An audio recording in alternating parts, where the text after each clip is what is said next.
Réflexion du jour pour ceux qui ne peuvent plus se battre. Message de Dieu. Avez-vous déjà eu le sentiment que vous ne pouviez plus le faire? Comme si tout le poids de la vie était tombé sur vos épaules et que lutter, continuer, résister n'était plus une option.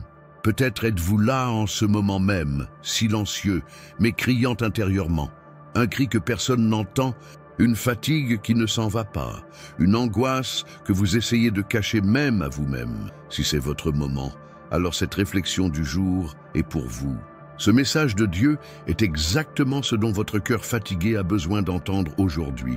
Vous n'êtes pas ici par hasard. Il y a une raison divine derrière le fait que vous regardez cette vidéo en ce moment. Quelque chose a été préparé spécialement pour vous, et lorsque vous découvrez ce qui est caché dans ce message, tout en vous peut commencer à changer. Imaginez ceci, vous êtes au milieu d'une tempête, épuisé, mouillé, frigorifié, essayant de rester debout tandis que les vents vous repoussent, tout en vous voulez abandonner, mais quelque chose ou quelqu'un vous a retenu jusqu'à présent. Il y a une raison à cela. Beaucoup ont atteint ce point et sont tombés. Toi, même si tu trembles, tu restes debout. Mais que diriez-vous si je vous disais que ce combat n'est pas la fin de votre histoire? Et si ce à quoi vous faites face maintenant était la dernière poussée avant la libération que vous demandez? Peu de gens ont accès à ce genre de révélation et vous en faites partie. Cette réflexion n'est plus un joli mot, ni une motivation superficielle. C'est un code spirituel qui porte en lui quelque chose qui peut complètement transformer la façon dont vous voyez la lutte que vous vivez, une clé que beaucoup ignorent, un secret spirituel qui a été gardé caché pendant des siècles et qui maintenant, à cet instant même, commence à vous être révélé. Vous comprendrez pourquoi vos forces se sont épuisées.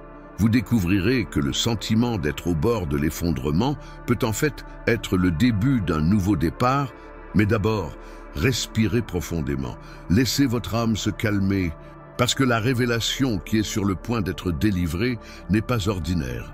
C'est une vocation, un appel spirituel pour ceux qui ne peuvent plus se battre et qui ont besoin d'entendre directement du ciel. Je suis toujours avec toi. Préparez votre cœur.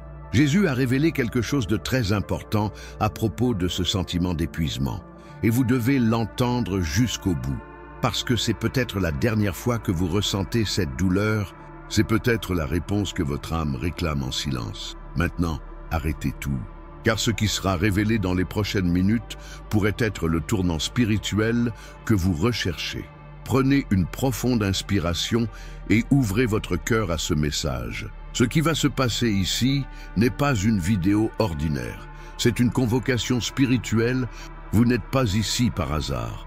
Jésus vous a amené à cette réflexion du jour parce qu'il connaît chaque larme que vous avez versée en silence, chaque moment où vous avez pensé à abandonner, chaque fois que vous avez senti que vous ne pouviez plus vous battre.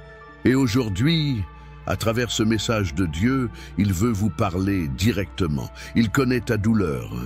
Et plus que cela, il a quelque chose à vous révéler qui peut transformer cette douleur en force, cet épuisement en espoir, ce vide en renaissance. Si ce message a déjà commencé à toucher votre cœur, regardez cette vidéo dès maintenant.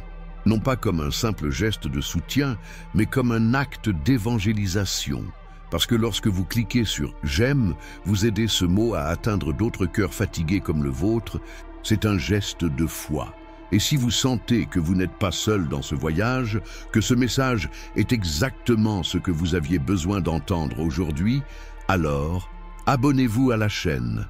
Ici, vous faites partie d'une communauté vivante et accueillante qui marche avec vous vers la présence de Dieu. Ici, vous n'avez pas à porter seul le poids de la vie.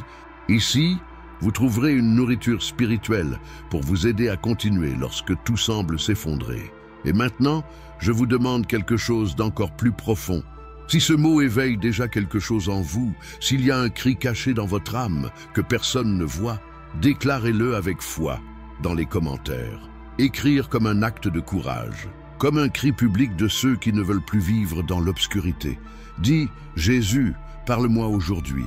Ce n'est pas juste une phrase, c'est une porte ouverte pour que le ciel se manifeste dans votre vie. Mais ne partez pas maintenant. Jésus a révélé quelque chose de très important à propos de la situation à laquelle vous êtes confrontés. Quelque chose qui peut tout changer. Vous devez entendre ceci avant de quitter cette vidéo. Alors, préparez-vous, car Dieu pourrait vous parler directement aujourd'hui. Élie était à sa limite. Il n'y avait plus de force dans son corps, ni d'espoir dans son âme. Il avait affronté des rois, des foules et d'intenses batailles spirituelles, mais maintenant, il se retrouvait sous un simple buisson, au milieu du désert, demandant à mourir. « Assez, Seigneur, prends-moi la vie ». Ces paroles ne venaient pas de quelqu'un de faible, mais d'un homme qui avait accompli l'impossible au nom de Dieu. Et pourtant, il était cassé, parce qu'il y a des moments où le cœur saigne à l'intérieur. Même quand tout semble solide à l'extérieur, il y a des moments où l'épuisement dépasse le physique. Il s'installe dans l'âme, et chaque respiration semble trop lourde. C'est exactement là où se trouvent beaucoup de ceux qui regardent cette vidéo. Un vide si profond que même pleurer ne semble pas pouvoir le soulager. Une envie d'arrêter d'essayer, de tout laisser derrière soi. Mais est-ce vraiment un signe de faiblesse? Ou bien y a-t-il quelque chose de bien plus profond derrière cette douleur? Élie n'était pas seul. Dieu était là, silencieusement, regardant son serviteur s'effondrer, et c'est dans ce silence que quelque chose d'extraordinaire s'est produit. Un ange toucha Élie et dit « Lève-toi et mange, car le chemin est trop long pour toi. » Dieu ne lui a pas reproché d'être fatigué. Il ne l'a pas accusé de vouloir abandonner. Il l'a juste nourri, soigneusement, avec grâce, avec amour. Et c'est exactement ce que le Seigneur veut faire avec vous maintenant. Vous avez peut-être atteint la limite de vos forces. Vous ressentez peut-être le véritable sentiment de ne plus pouvoir vous battre, mais une provision spirituelle est en train d'être libérée dans votre vie en ce moment même. Vous n'avez pas besoin d'être fort pour continuer. Vous devez simplement être ouvert à l'idée d'être pris en charge. Ce moment de fatigue extrême, ce sentiment de ne plus pouvoir le supporter, pourrait être le moment exact où Dieu commence à vous restaurer. Non pas avec des exigences, mais avec de la subsistance.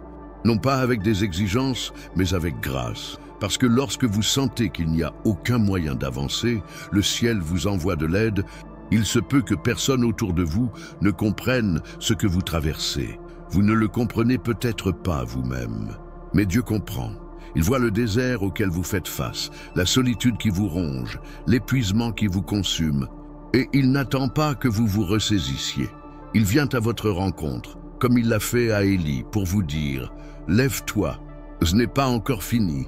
Tu as encore du chemin à parcourir, et ce voyage ne se fera pas seul. » Ce que vous ressentez actuellement pourrait-il être un manque de foi?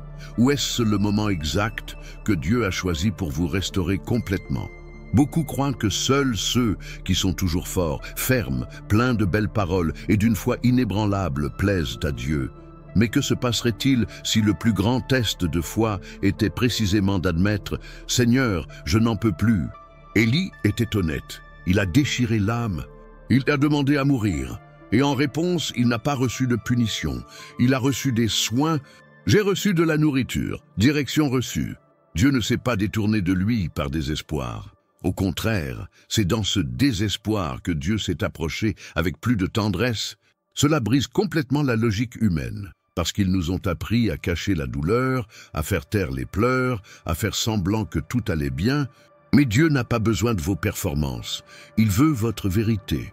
Vous êtes-vous déjà senti comme Élie? Avez-vous déjà eu envie de disparaître? Vous êtes-vous déjà retrouvé entouré de découragement, même si vous savez que vous portez une vocation, une promesse? Avez-vous déjà eu peur d'admettre que vous ne pouviez plus le supporter parce que vous pensiez que cela décevrait Dieu? Alors comprenez bien, le ciel n'est pas contre vous. C'est à tes côtés. Et en plus, c'est tout autour de vous. L'épuisement n'est pas la fin de votre chemin, mais il peut être le début d'un nouveau cycle. Un cycle où l'on apprend à dépendre, à se reposer, à être nourri avant d'être sollicité. Il y a de la manne spirituelle qui est libérée sur votre âme maintenant. Quelque chose d'invisible, mais réel. Un souffle de l'esprit qui dit « Ce n'est pas encore fini ». Si ce mot trouve un écho dans votre cœur, regardez cette vidéo maintenant comme un acte de foi. Votre geste peut être un instrument de Dieu pour atteindre d'autres vies qui sont également à la limite. Oui, votre like peut être une graine d'espoir dans la vie de quelqu'un. Et si vous sentez que ce message est pour vous, abonnez-vous à cette chaîne. Ce n'est pas seulement un espace de contenu, c'est un refuge, une communauté de foi pour ceux qui, comme vous, ont besoin d'être restaurés, accueillis et ravivés par la présence de Dieu. Et maintenant, écrivez dans les commentaires avec courage et sincérité. Seigneur, je n'en peux plus, mais je crois que tu me soutiens. Ceci est votre déclaration spirituelle. C'est le cri de quelqu'un qui reconnaît qu'il a déjà tout donné, mais qui choisit quand même de faire confiance. Non pas comme quelqu'un qui a de la force, mais comme quelqu'un qui a la foi. Votre vulnérabilité est l'endroit où Dieu veut le plus agir. N'ayez pas peur de vous exposer dans les commentaires. Il y a une guérison dans l'acte de déclarer. Il y a une libération dans l'acte de confesser. Mais il y a quelque chose que presque personne ne réalise dans cette histoire. Quelque chose qui peut tout changer dans la façon dont vous abordez l'épuisement. Car ce qui s'est passé ensuite était encore plus surprenant. La nuit semblait paisible, mais le cœur des disciples était sur le point de s'effondrer. Le bateau tanguait violemment. Les eaux montaient sans pitié et le vent rugissait comme s'il voulait tout dévorer autour de lui. Jésus était là, avec eux. Mais il a dormi. Il dormait tandis que la tempête semblait vouloir les détruire. Et cette scène nous confronte, nous expose, nous met face à l'une des plus grandes douleurs spirituelles de l'âme, l'épuisement de lutter contre tout, sans voir de réponse. Avez-vous déjà eu l'impression d'être au milieu d'une tempête, luttant pour garder la tête hors de l'eau alors que le ciel reste silencieux? Avez-vous déjà eu l'impression que Dieu est présent mais inerte, qu'il voit ta douleur mais ne fait rien? Ce sentiment d'abandon au milieu du chaos est l'une des expériences les plus solitaires de la foi. Et c'est peut-être exactement ce que ressent votre âme en ce moment, épuisée, implorant le repos, aspirant à un répit. Le cri des disciples était direct. « Maître, ne te soucies-tu pas de ce que nous périssons ?» Ils ne remettaient pas en question le pouvoir de Jésus, mais son attention. Ils ne doutaient pas de qui s'il était, mais ils se demandaient s'il se souciait encore d'eux. Et combien de fois faisons-nous la même chose? Combien de fois sommes-nous envahis par ce sentiment d'être au bord de l'effondrement, implorant l'intervention divine, alors que tout à l'intérieur et à l'extérieur de nous s'effondre? Quand l'âme crie après le repos et ne trouve pas d'endroit où se reposer, quand le sommeil ne vient pas, le cœur ne ralentit pas et l'esprit refuse de se taire, ce type de fatigue n'est pas physique, elle est existentielle. C'est le cri silencieux de quelqu'un qui essaie d'être fort depuis trop longtemps. C'est l'épuisement de ceux qui ne trouvent aucun soulagement, même dans leur propre foi. Mais à ce moment-là, alors que les disciples étaient sur le point de sombrer dans le désespoir, Jésus se leva. Pas de précipitation, pas désespéré, il s'est simplement levé et a dit « Tais-toi, vent, tais-toi, mer !» Et aussitôt le calme régna. Le calme est venu, la paix a été établie, et le plus choquant, c'est de réaliser qu'il ne les a pas réprimandés en premier, mais qu'il a apaisé l'atmosphère. Jésus comprend que parfois, nous n'avons pas besoin d'un sermon, mais de silence. Pas des réponses, mais du soulagement. Et c'est peut-être ce qu'il veut faire avec vous maintenant. Il veut s'élever au-dessus de votre vie, non pas avec des accusations, mais avec autorité, et déclare à ton âme fatiguée, « Sois tranquille, je suis là. » Le manque de paix que vous ressentez pourrait-il être dû au fait que Dieu vous a oublié? Ou est-ce précisément ce silence qui prépare un nouveau mouvement spirituel? Combien de nuits avez-vous passé éveillé, les yeux ouverts dans le noir, avec le sentiment que votre esprit ne s'arrête jamais, que votre âme ne trouve aucun repos? Peut-être que ce qu'on vous a enseigné sur la paix est incomplet. La vraie paix n'est pas l'absence de lutte, mais sa présence au milieu de la tempête. Et cette présence est ici maintenant. Même si vous ne le voyez pas, il bouge. Même si le ciel semble silencieux, l'esprit souffle. Calme-toi, calme-toi. Il y a une parole vivante de Jésus qui vient vers vous en ce moment même. Vous avez tout essayé pour vous sentir bien, pour calmer votre cœur, pour trouver le repos, mais rien n'a fonctionné. Thérapie, conversation, méditation, et pourtant l'âme reste agitée. Et si la véritable guérison ne résidait pas dans l'effort, mais dans l'abandon, et si Jésus disait « Laisse-moi juste toucher ta tempête », Il peut sembler étrange de faire confiance lorsque tout en vous crie d'abandonner. Mais c'est précisément à ce moment-là que les miracles se produisent. La voix de Jésus ne calme pas seulement les vents extérieurs, elle fait taire les tempêtes intérieures. Cette paix qui dépasse toute compréhension est plus que de la poésie, elle est réelle. Et cela peut envahir votre vie dès maintenant, si seulement vous lui faites de la place. Arrêtez de vous battre seul. Vous n'avez pas été créé pour gagner par la force des bras. Vous avez été appelé à vous reposer en lui. Si ce message atteint votre âme comme un baume au milieu du chaos, écrivez dans les commentaires dès maintenant. Jésus, calme ma tempête, déclarez avec foi. Écrire non pas comme un rituel, mais comme un cri. Votre parole écrite a un pouvoir spirituel. Cela peut être le pont entre votre désespoir et la paix que vous recherchez. Ne cache plus ton cri, déclarez, et que le ciel réponde avec paix. Et si ce mot a touché votre cœur, je vous invite à vous abonner à cette chaîne. Ici, vous n'entendez pas seulement des messages, ici vous trouvez un abri. Nous marchons ensemble, nous nous portons les uns les autres dans la prière et continuons à être restaurés par la présence vivante de Dieu. Cette réflexion ne s'arrête pas à la fin de la vidéo. Elle se transforme en orientation, en réconfort et en foi renouvelée. Alors venez et faites-en partie. Cliquez sur s'abonner et continuez à recevoir des mots qui nourrissent votre âme. Mais attendez, parce qu'il y a quelque chose dans cette tempête que personne n'a remarqué. Et quand vous comprendrez, tout aura du sens, parce que ce qui s'est passé ensuite était encore plus impressionnant. Job était entouré de ténèbres. Ce n'était pas la nuit, c'était son âme qui s'assombrissait à l'intérieur. Il avait tout perdu, ses biens, ses enfants, sa santé, son honneur, son sens. Et pire que toutes les pertes extérieures, ce fut l'absence de réponse divine. Silence, un silence profond, lourd, assourdissant. Ce genre de silence qui résonne dans ta poitrine, qui opprime plus que n'importe quel mot dur. Job cria, supplia, déchira son corps avec des tuiles brisées, mais rien ne vint du ciel. Aucune voix, aucune direction, aucune explication, juste du vide. Et c'est peut-être ça qui te fait mal aujourd'hui. Vous priez, vous criez, vous jeûnez, vous faites tout ce qu'on vous a appris à faire, et pourtant, rien ne se passe. La vie continue de s'effondrer et Dieu semble lointain. Et ce qui fait mal, ce n'est pas seulement ce que vous avez perdu, mais le fait que vous ayez l'impression que personne ne s'en soucie, même pas Dieu. Le silence divin est l'une des expériences les plus difficiles pour ceux qui ont la foi, parce que si Dieu parlait et disait « Attends, fais confiance, pas encore », ce serait plus supportable, mais quand tout s'effondre et qu'il ne dit rien, l'âme s'effondre. Et la question se pose, Dieu m'a-t-il abandonné? C'est exactement ce sentiment auquel Job était confronté.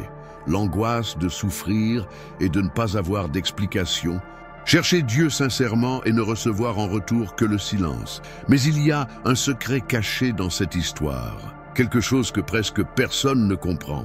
Dieu n'était pas absent. Il travaillait en silence.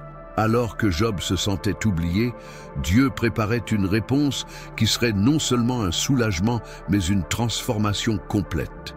Job dit « Même s'il me tue, je me confierai en lui ». Ce n'est pas seulement une phrase de foi, c'est un cri de résistance spirituelle. C'est la confession de quelqu'un qui, même sans rien comprendre, a choisi de continuer. Et c'est peut-être ce que vous devez faire aujourd'hui. Peut-être essayez-vous de trouver une logique dans la souffrance, une raison dans le chaos, une explication dans la perte. Mais que se passerait-il si le silence de Dieu était en réalité une invitation à une foi plus profonde? Une foi qui ne dépend pas de signes visibles, mais qui repose sur qui est Dieu, même lorsqu'il ne semble pas parler. Le silence n'est pas l'indifférence. Parfois, c'est un terrain d'essai pour l'âme, un endroit où le ciel observe, en silence, comment vous réagissez lorsque tout en vous veut abandonner. Combien de fois vous êtes-vous demandé pourquoi Dieu ne répond pas? Combien de nuits avez-vous pleuré seul, attendant un signe, une voix, un sentiment qu'il est toujours proche? Et si je vous disais qu'il était toujours là, que même quand il n'y a pas de mots, le cœur de Dieu bat pour vous? Job a tout perdu, mais à la fin, il a rencontré un Dieu qu'il n'avait jamais connu auparavant. Il a dit lui-même « Je te connaissais par ouï-dire, mais maintenant mes yeux t'ont vu ». Il y a quelque chose dans ce désert qui peut révéler un visage de Dieu que seuls voient ceux qui restent, même en saignant.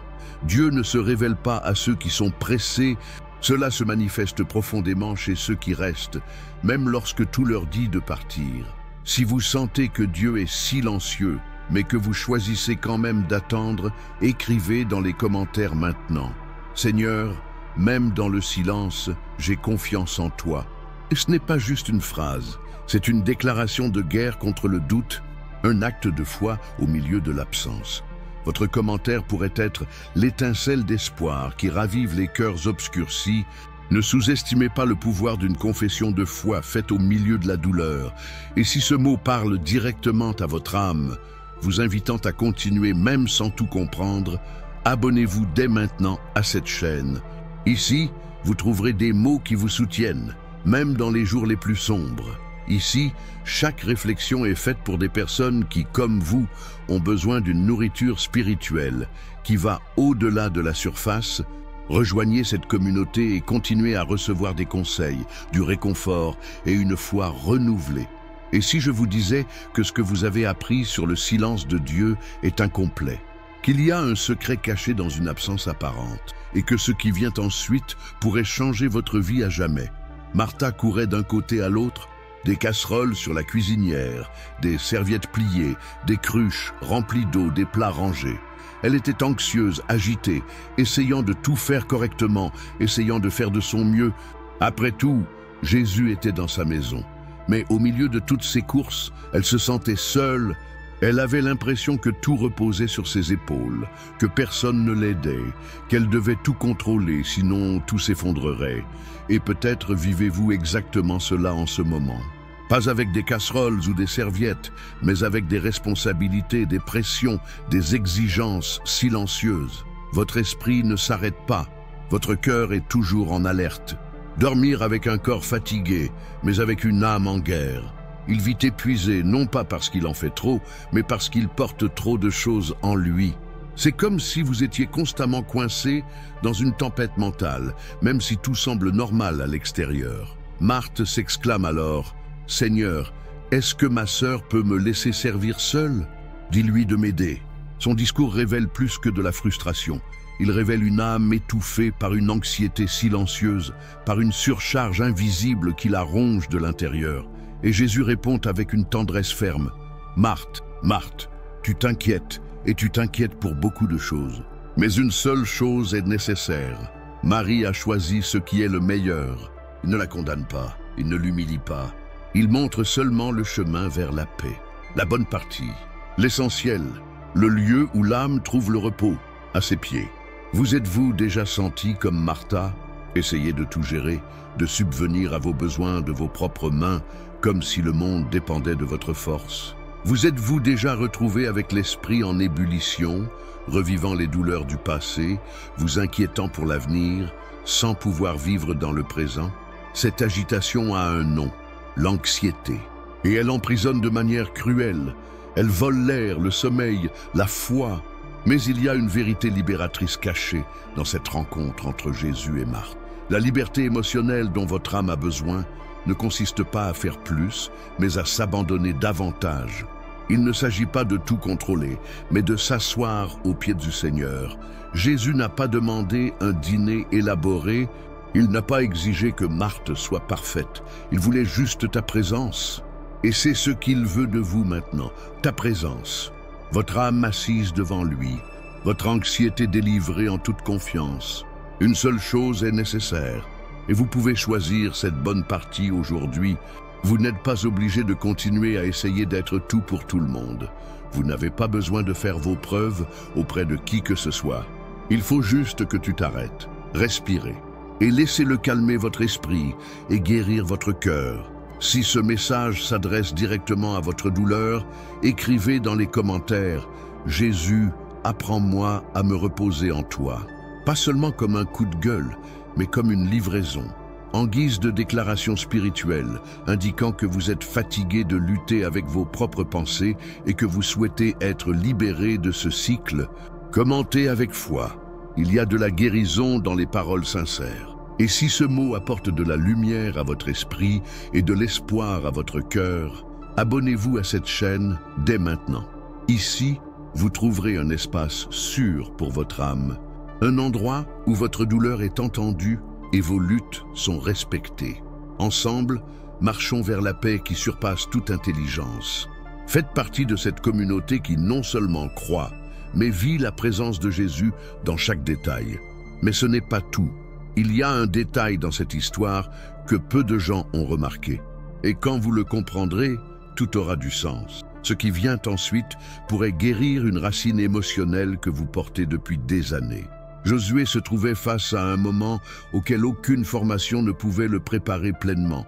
Conduire tout un peuple vers la terre promise, après la mort de Moïse, son mentor, son guide, sa référence. Ce n'était pas seulement une mission, c'était un appel qui portait le poids des promesses de Dieu et des attentes humaines. Le problème est que les promesses nous font parfois plus peur que le désert lui-même. Et la peur commence à murmurer silencieusement. Tu n'y arriveras pas. Tu n'es pas assez. Et si ça ne marche pas? Peut-être vivez-vous exactement cela en ce moment. Un nouveau cycle devant vous, une opportunité, un revirement. Mais la peur vous paralyse. Et même si vous savez que Dieu vous a appelé à quelque chose de plus grand, tout en vous hésite. Parce que la peur ne se nourrit pas de réalité, mais de suppositions. Il crée des scénarios qui n'existent pas encore, mais qui vous paralysent déjà comme s'ils étaient réels. Josué entend alors l'une des déclarations les plus puissantes de Dieu à un cœur tremblant. Ne crains rien et ne sois pas effrayé, car l'Éternel, ton Dieu, est avec toi dans tout ce que tu entreprends. Josué 1:9. C'est comme si le ciel disait « Je sais que tu as peur, mais vas-y quand même ». Dieu n'exige pas l'absence de peur, mais la foi au milieu de la peur, car la foi qui surmonte le monde n'est pas celle qui marche sans trembler, mais celle qui persévère même avec les genoux tremblants. Et il y a quelque chose dans ce texte qui doit être dit plus fortement. La peur n'a pas le pouvoir d'annuler ce que Dieu a déjà déterminé pour votre vie. Cela pourrait vous ralentir. Il pourrait essayer de vous saboter, mais vous ne pouvez pas empêcher l'objectif d'être atteint, à moins que vous ne le permettiez. Avez-vous déjà eu l'impression que vos rêves étaient engloutis par l'insécurité? Avez-vous déjà arrêté d'essayer parce que vous pensiez que vous ne pouviez pas le faire? Combien de fois avez-vous prié pour obtenir une direction et quand elle est venue, vous vous êtes caché derrière la peur de l'échec? C'est à ce moment-là que nous devons nous souvenir de Josué.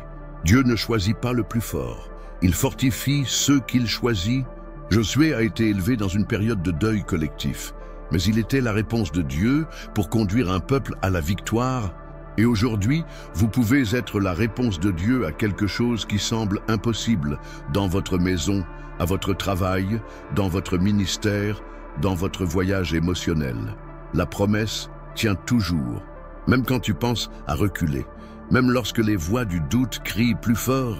Même quand il semble que tout le monde autour de vous est plus compétent, plus confiant, mieux préparé, Dieu ne recherche pas le plus confiant, mais le plus obéissant. Il a juste besoin de quelqu'un qui lui dise « J'y vais, même si j'ai peur », car c'est dans ce genre de courage que le ciel fait des miracles. C'est à ce moment-là que les portes s'ouvrent. C'est dans ce lieu de fragilité que la puissance de Dieu se manifeste avec gloire. Si ce mot vous est parvenu dans un endroit où personne d'autre n'a accès, écrivez dans les commentaires « Je choisis de faire confiance, même quand j'ai peur ». Ce n'est pas seulement un commentaire, c'est une alliance que vous concluez avec Dieu en ce moment même. Une déclaration publique de foi, de courage, que vous ne vous cacherez plus derrière la peur. Commentez avec foi, votre courage commence ici. Et si ce message a profondément touché votre cœur, cliquez sur « J'aime maintenant ». Ce simple geste a un énorme pouvoir spirituel. Lorsque vous aimez cette vidéo, YouTube comprend que ce message est pertinent et commence à le transmettre à d'autres personnes qui sont coincées dans la peur comme vous.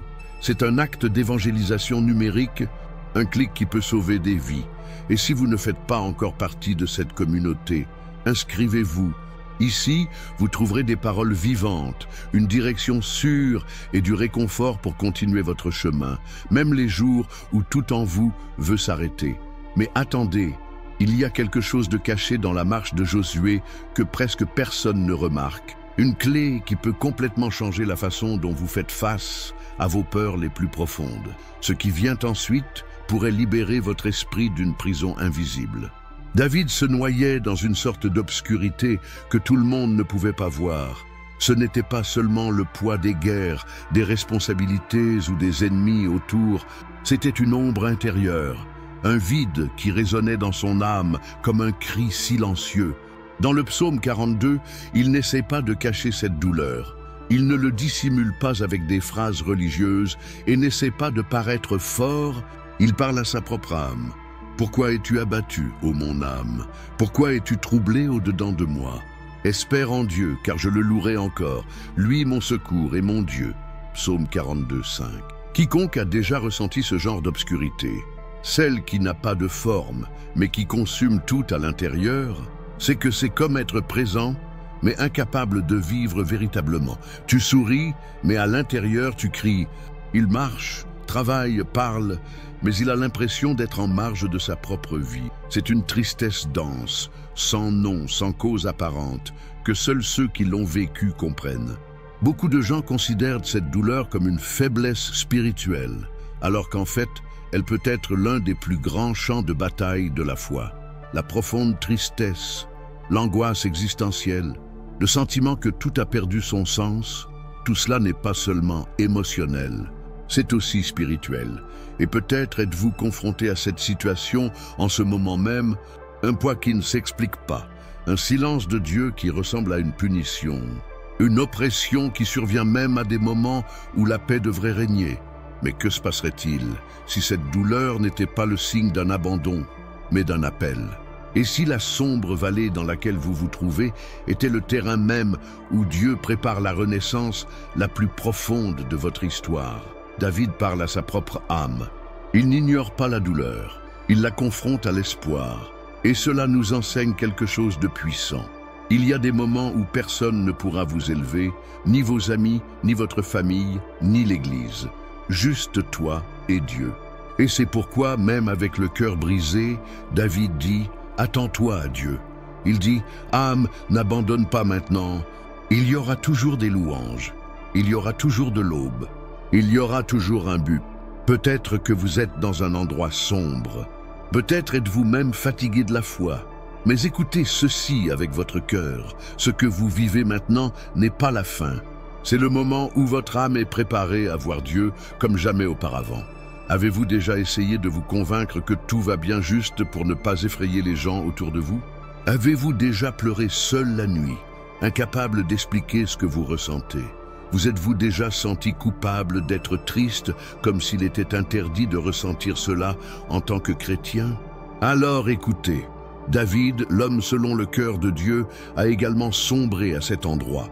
Et là, dans cet abîme émotionnel, il a trouvé le Dieu qui se penche pour l'écouter, le Dieu qui ne rejette pas une âme brisée, le Dieu qui transforme les larmes en force, mais pas à cause d'un discours religieux. Et oui, parce qu'il est Père. Et les parents n'abandonnent pas leurs enfants dans la douleur. Si ce mot a révélé quelque chose qui était gardé dans votre cœur, déclarez avec foi dans les commentaires. Même dans l'obscurité, je choisis de faire confiance. Écrivez ceci comme un acte de confrontation spirituelle, comme si on disait à sa propre âme, « Tu ne mourras pas dans cette vallée, tu continueras à louer. » Commentez maintenant, c'est plus qu'une interaction, c'est une guérison. C'est du courage, c'est la foi mise en mots. Et si ce message vous est parvenu juste au moment où tout semblait sombre à l'intérieur, cliquez sur « J'aime » en signe d'espoir. Ce simple geste peut servir de pont pour que d'autres personnes, peut-être aussi blessées que vous, soient touchées par cette lumière. Et si vous ne faites pas encore partie de notre communauté, inscrivez-vous. Ici, vous trouverez une direction, du réconfort et surtout, la vérité. Mais attendez, il y a un détail caché dans ce psaume qui pourrait radicalement changer votre point de vue sur la douleur. Quelque chose que la plupart des gens ne réalisent pas, mais qui révèle un chemin invisible entre le désespoir et l'espoir. Ce qui vient ensuite pourrait bien être le fil de lumière dont votre âme a besoin pour trouver. Anna ressentait une douleur que les mots ne pouvaient exprimer. C'était une douleur qui ne faisait aucun bruit, mais qui résonnait à l'intérieur avec une intensité que seuls ceux qui l'ont vécue peuvent comprendre. Elle ne pleurait pas à cause d'une blessure visible, mais à cause de quelque chose que seule l'âme pouvait ressentir. Chaque année, elle montait à Silo avec son mari, et chaque année, elle revenait de là, le ventre vide et le cœur encore plus lourd. La Bible dit qu'Anne était provoquée, méprisée, incomprise. Même au milieu du culte, elle se sentait vide, comme si Dieu était muet face à ses supplications. Et c'est au cours d'une de ces années, au milieu de la plus profonde affliction, qu'Anna a fait quelque chose qui a tout changé. La parole dit, et elle avait l'amertume dans l'âme, et elle pria le Seigneur et pleura abondamment. 1 Samuel 1:10. Avez-vous déjà atteint ce point? Priez non pas avec des mots, mais avec des larmes. De ne plus pouvoir articuler ses demandes, de laisser simplement la douleur parler pour vous? Anna nous enseigne qu'il y a des moments où prier n'est pas un bon choix, mais le dernier recours pour ceux qui ne veulent pas devenir fous. Et là, à ce moment-là où personne ne la comprenait, pas même le prêtre Élie, Dieu l'a vit, Dieu l'a entendu. Parce que le Seigneur n'est pas attentif au volume de notre voix, mais à la sincérité de notre cœur. Peu importe à quel point votre prière est silencieuse, si elle vient du plus profond de votre âme, elle atteint le ciel. Peut-être êtes-vous exactement dans cette situation en ce moment. La fatigue du combat a fait taire sa voix. Les déceptions vous ont rendu plus fermé. Le silence de Dieu semble être une punition, et même vos prières ne semblent pas atteindre plus haut que le plafond. Mais que diriez-vous si je vous disais que les prières les plus puissantes ne sont pas celles qui impressionnent les autres, mais celles qui déchirent l'âme? Se pourrait-il que prier, même sans espoir, même dans les larmes, soit précisément le cri de la foi qui émeut le cœur de Dieu? L'histoire d'Anna change lorsqu'elle décide de ne pas abandonner. Même dans la douleur, même lorsqu'elle n'est pas comprise, même lorsqu'elle est jugée, elle se lève et prie. Et à cet instant, le ciel bouge. Elle n'a pas de réponse immédiate. Je ne vois pas de miracle instantané, mais quelque chose change en elle. La Bible dit que son visage n'était plus triste, et c'est révélateur. Parfois, le plus grand changement ne commence pas autour de nous, mais en nous. Anna est restée la même femme, avec la même douleur, la même attente, mais avec un nouvel espoir. Parce que lorsque vous donnez vraiment votre douleur à Dieu, quelque chose change, même si rien ne change à l'extérieur. Si vous comprenez la douleur de prier en silence, si vous avez déjà été jugé pour avoir continué à attendre, commentez avec foi. Même à travers les larmes, je choisis de continuer. Écrivez ceci comme une prière publique, comme un acte d'abandon. Parfois, dire avec les doigts ce que la voix ne peut pas dire est le premier pas vers la guérison. Et rappelez-vous, ce n'est pas parce que Dieu est silencieux qu'il est absent. Anna nous montre que le ciel travaille en silence. Cette attente peut cacher un but. Cette prière apparemment ignorée peut en fait être le début d'un miracle. Si ce message a touché votre âme, partagez cette vidéo avec quelqu'un qui pense également que prier n'a plus de sens. Cliquez sur « J'aime » est un acte de foi, comme dire « Seigneur, je suis toujours là, je crois toujours ». Votre action pourrait être la réponse pour quelqu'un qui est sur le point d'abandonner. Mais ce n'est pas tout. Il y a quelque chose d'encore plus profond dans cette histoire que peu de gens réalisent. Quelque chose qui révèle que le temps d'attente peut être utilisé par Dieu pour quelque chose de plus grand que ce que vous avez demandé. Et quand vous comprendrez cela, vous réaliserez que sa réponse a toujours été l'amour. Ce qui vient ensuite pourrait transformer la façon dont vous voyez la prière et votre douleur. Pedro était blessé à l'intérieur, non pas à cause d'une maladie, d'une perte matérielle ou d'une attaque extérieure, mais à cause d'une décision qu'il a prise, qu'il n'aurait jamais pensé être capable de prendre. La culpabilité qu'il portait était comme un fardeau qui écrasait son âme. L'écho de son erreur le hantait. « Je ne connais pas cet homme », dit non pas une fois, mais 3 fois. Il avait renié Jésus lui-même. Et lorsque ses yeux rencontrèrent ceux du Maître ce matin-là, la douleur était insupportable. L'Évangile nous dit que Pierre sortit et pleura amèrement, parce qu'il y a des larmes qui ne soulagent pas, mais révèlent que le cœur est en morceaux. Qui n'a jamais vécu un moment comme celui-ci? une erreur qui semble plus grande que vous, un choix que vous échangeriez aujourd'hui contre tout, si vous le pouviez. La culpabilité est une prison silencieuse. Et le pire, elle a une voix qui répète inlassablement que tu n'es plus digne, que tu as perdu le droit de rêver, que tu as souillé ce qui était sacré. Mais ce dont peu de gens parlent, c'est que cette culpabilité, si elle n'est pas traitée, peut être paralysante. Cela vous éloigne des gens, cela t'éloigne de toi. Et plus dangereux encore, cela vous fait croire que Dieu vous a abandonné. Mais Dieu n'a pas abandonné Pierre, même après tout, même après le déni, même avec une âme brisée, Jésus est ressuscité et part à sa poursuite. La réunion ne s'accompagne pas d'accusations ni de revendications. Il vient avec une question. Pierre, m'aimes-tu? Jean 21, 17.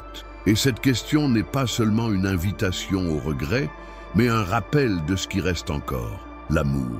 Jésus ne demande pas d'explication. Il propose une mission. Nourris mes brebis.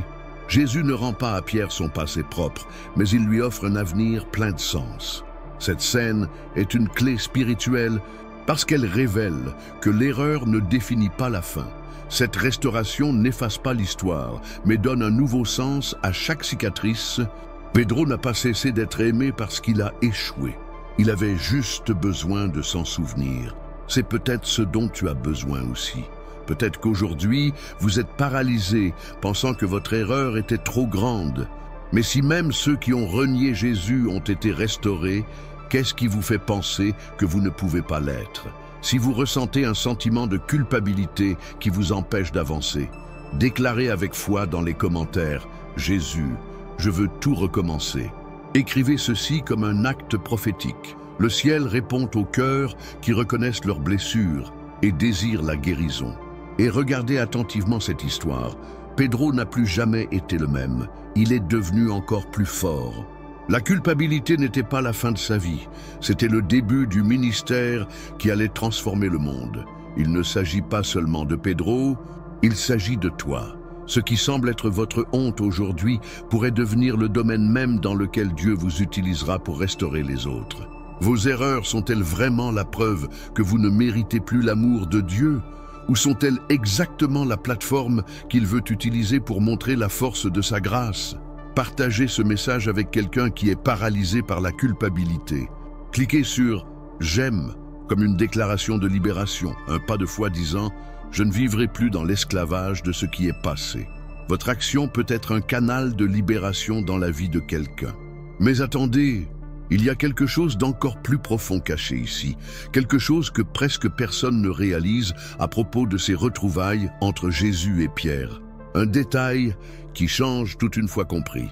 Ce qui vient ensuite pourrait guérir des blessures que vous cachez depuis des années.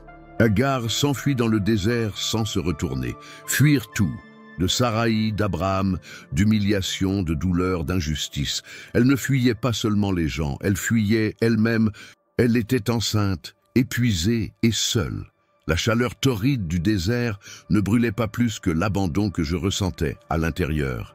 Elle n'était pas l'épouse légitime, elle n'était pas l'élue. Elle n'était que la servante. Celui que tout le monde utilisait et que personne ne défendait. Et maintenant, il était là devant un puits, le visage baigné de larmes et le cœur plein de questions sans réponse. Existe-t-il une douleur plus profonde que la solitude, non pas physique, mais existentielle?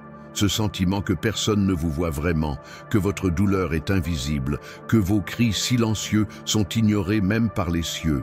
Combien de personnes ressentent exactement ce genre de douleur? Ils sont entourés, mais se sentent vides. Ils ont une famille, mais ils se sentent orphelins. Ils vont à l'église, mais repartent comme ils sont arrivés, invisibles. Et cette solitude est un poison qui s'infiltre dans l'âme jusqu'à ce que tout semble incolore, insonorisé, dénué de sens. Comment vous battez-vous lorsque vous avez l'impression que personne ne remarquerait votre disparition? Il y a une profondeur de souffrance que les mots humains ne peuvent atteindre, mais c'est dans ce silence, dans ce puits, dans ce désert d'émotions, que quelque chose de surnaturel arrive à Agar. Elle est interrompue par quelqu'un qui l'appelle par son nom. Agar, servante de Saraï, d'où viens-tu et où vas-tu? Genèse 16, 8. L'ange du Seigneur, pas un homme, pas un mirage, Dieu lui-même se manifeste à une femme rejetée et la traite avec dignité, avec amour, avec clarté. Et alors que tout en elle attendait le jugement, elle reçut une promesse, que de son fils naîtrait une grande nation. Dieu la voit, et ce n'est pas tout. Elle est le seul personnage de la Bible à donner un nom à Dieu. Elle, roi, tu es le Dieu qui me voit. Genèse 16, 13. Dieu ne lui est pas apparu dans le palais. Il ne lui a pas rendu visite quand tout allait bien. Dieu est venu à sa rencontre dans son point le plus bas, dans son abandon le plus cruel, car c'est là, dans la solitude la plus sombre, que la présence divine brille le plus fort. Vous êtes-vous déjà senti comme Agar, ignoré, mis de côté, utilisé par les circonstances, puis rejeté? Avez-vous déjà eu l'impression que personne ne comprenait vraiment ce qui se passait en vous? Alors ce message est pour vous, parce que le même Dieu qui a vu Agar vous voit. Il connaît la douleur que tu ne peux pas expliquer. Il a vu toutes les larmes que personne d'autre n'a vues, et il ne se contente pas de voir, il répond. Il t'appelle par ton nom. Il ne vous voit pas comme une erreur, une coïncidence ou une ombre. Il te voit comme un fils bien-aimé. La solitude peut vous mentir, mais le regard de Dieu révèle la vérité. Si ce mot a parlé à votre douleur, commentez maintenant avec foi. Elle, roi, me voit aussi. Écrivez ceci comme une prière vivante, comme un cri d'aide spirituelle, comme un cri de quelqu'un qui croit encore qu'il n'est pas complètement seul. Et rappelez-vous ceci, ce n'est pas parce que personne ne vous a serré dans ses bras que Dieu ne vous a pas pris dans ses bras. Ce n'est pas parce que personne ne vous a appelé que Dieu n'a pas parlé. Ce n'est pas parce que vous n'êtes pas remarqué par les hommes que vous n'êtes plus aux yeux du Seigneur. Ce qui vous a fait croire que vous étiez oublié peut être exactement le scénario dans lequel Dieu vous rendra visite de manière surnaturelle. Le silence que vous ressentez pourrait-il être une absence divine ou pourrait-il être un espace qu'il crée pour vous rencontrer d'une manière personnelle et profonde? Si ce message a touché votre cœur, cliquez sur « J'aime » maintenant en guise d'acte de foi. Cela peut paraître simple, mais c'est une façon de déclarer « Je ne suis plus seul » et partagez-le avec quelqu'un qui crie aussi à l'intérieur. Cette vidéo pourrait bien être ce qui empêchera une âme de sombrer davantage. Et voici la partie la plus impressionnante de cette histoire, parce que ce que Dieu dit à Agar révèle quelque chose qui va au-delà du confort. Il y a une clé cachée dans ces paroles, quelque chose qui peut restaurer votre identité spirituelle et émotionnelle. Ce qui va suivre pourrait changer votre vie pour toujours. Jérémie était fatigué, pas physiquement, mais de l'âme, de l'esprit, des batailles invisibles qu'il menait chaque jour en lui-même. Prophète depuis sa jeunesse, appelé par Dieu à être une voix au milieu du chaos, il se retrouve désormais dans un état d'épuisement si profond qu'il peut à peine prier. Ses paroles étaient des cris étouffés. Son espoir semblait enterré par le mépris et la moquerie. Il a crié, mais tout ce qu'il a obtenu, c'est le silence. Pourquoi la douleur me frappe-t-elle constamment et pourquoi ma blessure me fait-elle mal tout le temps? Jérémie 15, 18. Il ne voulait plus prêcher, je ne voulais plus me battre. Je n'y voyais plus aucun sens. Et dans l'un des chapitres les plus poignants de son histoire, il dit « Même si je crie et appelle à l'aide, il ferme ses oreilles à ma prière. » Jérémie 28, 9. Il y a quelque chose de brutalement honnête dans ce moment. Jérémie ne se contente pas de se défouler. Il expose une blessure que beaucoup cachent par honte, celle de servir Dieu tout en se sentant ignoré, de tout faire correctement et d'être quand même rejeté, d'être fidèle et pourtant de voir son âme se briser. Avez-vous déjà ressenti cela? Avez-vous prié jusqu'à perdre la voix, jeûné jusqu'à être faible, cru jusqu'à en avoir mal, et rien n'a changé? Le sens de la vie commence à s'estomper lorsque la douleur semble être la seule constante. La lutte intérieure devient si lourde que même la foi, qui était autrefois un refuge, commence à être ressentie comme un fardeau. Mais que se passerait-il si je vous disais que la plus grande erreur que l'on vous a fait croire est que ceux qui sont blessés ne peuvent pas être utilisés par Dieu? Jérémie voulait abandonner, mais il y avait quelque chose en lui qui l'empêchait de se taire. Il dit « Mais si je dis, je ne ferai plus mention de lui et je ne parlerai plus en son nom. » Alors sa parole brûle comme un feu dans mon cœur, un feu au-dedans de moi. Je suis las de la contenir. Je n'y puis plus. Jérémie 29. Même s'il était blessé, il était poussé par quelque chose de plus grand que sa douleur. Même lorsqu'il pensait avoir perdu son but, Dieu lui-même a ravivé en lui une flamme qui l'a poussé à revenir à la mission. Sa douleur n'a pas effacé l'appel. Le découragement n'a pas annulé le destin. Le silence de Dieu ne signifiait pas l'abandon, mais la construction. Dieu façonnait en Jérémie une sorte de résilience spirituelle qui ne peut être acquise que dans la vallée.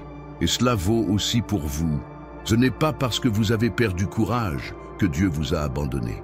Ce n'est pas parce que le sens de la vie semble lointain que son but a été annulé. Parfois, c'est dans l'écho du silence que Dieu parle le plus fort. Avez-vous déjà ressenti ce sentiment? Que ta prière a atteint le plafond? Que votre vie spirituelle est devenue une routine aride? Que tout a perdu sa couleur? Alors, arrêtez-vous maintenant et commentez avec foi « Dieu ravive en moi le sens ». Écrivez comme quelqu'un qui lutte contre l'apathie, comme quelqu'un qui veut encore s'enflammer, comme quelqu'un qui sait qu'il y a une promesse que le désert ne peut effacer. Et attention, ce que Jérémie a vécu ne lui est pas exclusif. De nombreux prophètes, hommes et femmes de Dieu, sont passés par ce vide et ils n'ont pas été rejetés pour cela. Ils ont été guéris, restaurés, ressuscités. Parce que Dieu n'exige pas de performance émotionnelle, il veut de la sincérité. Il préfère un cri honnête à une louange répétée. La crise de Jérémie ne l'a pas éloigné de Dieu. C'est le chemin qui l'a conduit à une expérience encore plus profonde avec le Père. Votre douleur d'aujourd'hui pourrait-elle être un pont vers une intimité encore plus intense avec le Saint-Esprit? Cet effondrement du but pourrait-il en réalité être une préparation à une nouvelle naissance spirituelle? Peut-être vivez-vous un chapitre sombre de votre histoire, mais Dieu a déjà écrit le suivant avec lumière. Jérémie parla à nouveau, prophétisa à nouveau, eut à nouveau un impact, et vous aussi, vous pouvez le faire.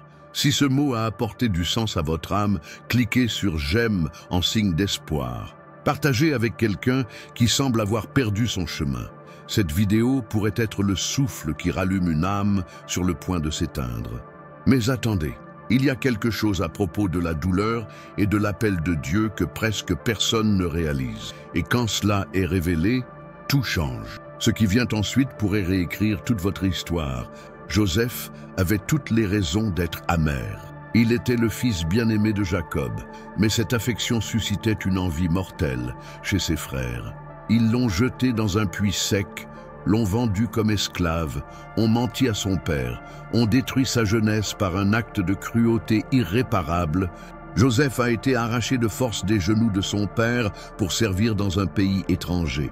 Humilié, accusé à tort par une femme manipulatrice, arrêté pour un crime qu'il n'a pas commis, oublié par ceux qui lui avaient promis de l'aider.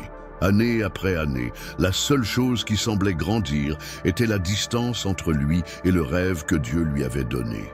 Comment pouvez-vous continuer à croire quand tout autour de vous dit que vous avez été abandonné? Comment maintenir votre santé émotionnelle et spirituelle lorsque le passé saigne en vous? La souffrance de Joseph n'était pas un épisode, c'était une longue saison. Et c'est là que beaucoup s'identifiaient à lui, parce qu'il y a des douleurs que l'on essaie même d'enterrer, mais elles continuent de pulser, vivantes, fraîches, comme si elles étaient arrivées hier.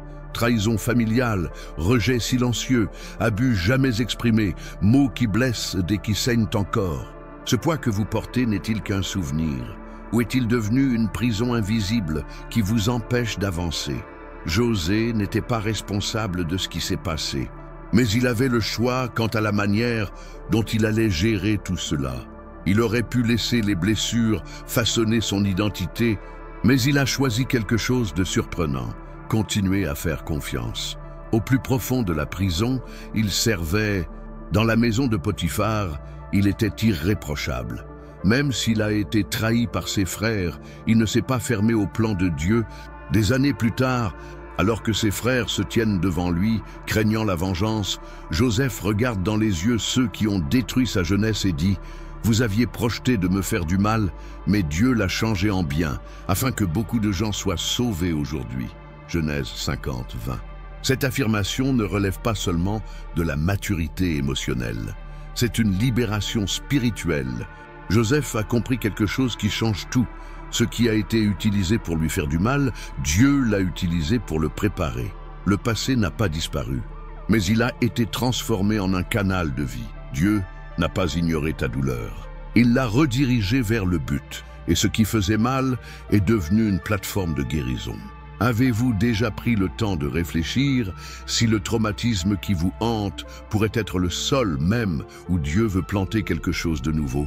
Peut-être que tu n'as plus besoin de te battre pour oublier. Peut-être que la voie à suivre est d'apprendre à regarder en arrière et à voir comment Dieu n'a jamais perdu le contrôle, même lorsque tout semblait hors de contrôle. José n'a pas effacé son passé, il l'a racheté.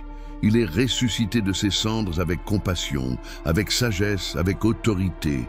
Et Dieu veut faire la même chose avec vous. Si ce mot a touché de vieilles blessures dans votre cœur, écrivez dans les commentaires « Dieu transforme ma douleur en but ». Que ce soit une prière publique, un acte de foi, un cri de quelqu'un qui en a assez de traîner des chaînes invisibles et qui veut voler légèrement. Déclarez cela comme quelqu'un qui croit que les blessures d'hier peuvent devenir une guérison pour les autres demain. Vous n'avez pas besoin de tout comprendre pour être guéri, mais vous devez tenir vos promesses. Il faut arrêter de justifier le poids et le laisser aller. Joseph n'a pas laissé la douleur définir qui il serait. Et c'est aussi l'invitation pour votre vie aujourd'hui. Le monde dit « Celui qui t'a blessé ne mérite pas le pardon ». Jésus dit « Le pardon est la clé qui vous libère. Le passé veut vous garder enchaîné. Le ciel veut te voir libre. Mais attendez, il y a un détail dans cette histoire que presque personne ne remarque. Et quand vous le voyez, la façon dont vous interprétez votre propre douleur peut changer à jamais. Ce qui s'est passé dans le cœur de Joseph alors qu'il pleurait en Égypte est quelque chose que peu de gens savent, et cela pourrait vous surprendre. La prison était sombre, le sol froid, les pieds enchaînés. La douleur physique était réelle, mais ce qui pesait le plus était l'environnement mental, des pensées confuses, des prières qui semblaient sans réponse, un sentiment d'abandon planant sur cet endroit.